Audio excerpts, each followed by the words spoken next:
So we all know why you clicked on the thumbnail. It's to see how much money I racked up in medical bills last year, and it was in the six figures.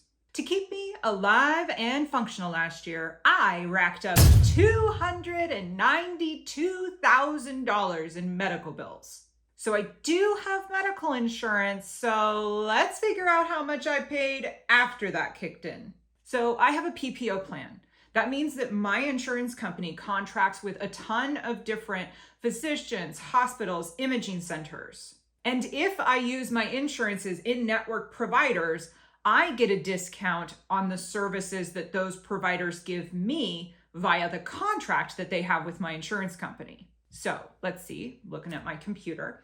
So my plan last year, it had no deductible. I'm very honored to not have a deductible.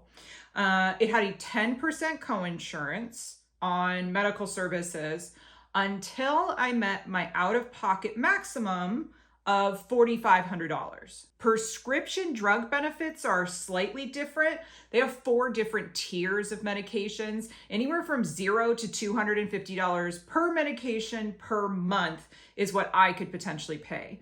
A lot of the specialty medications are at that $250 tier. So this is really interesting. Just for my specialty medication for my autoimmune arthritis, ankylosing spondylitis, blue hearts in the comments for all of my autoimmune arthritis buddies.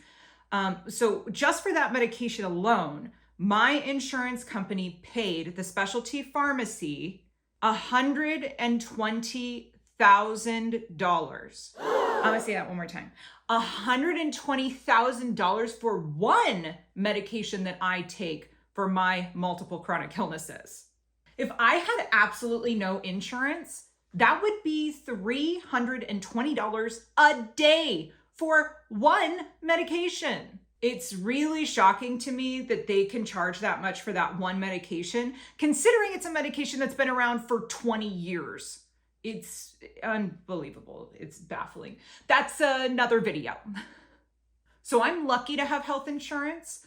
I used as many in-network contracted providers as I could last year. So for my premiums and any of my out-of-pockets for medical care, for prescription drugs, I had to pay $24,000 in 2022. So it's also important to note that that $24,000 does not include vision or dental. To break down that $24,000, that means that every day last year for my medications, doctor's visits, anything related to my health, I had to spend $65 a day so that I could be a functioning member of society.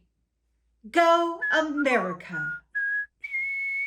All right, so now I got a little tidbit of information for all you people in the United States so we can feel so much worse about our medical costs here.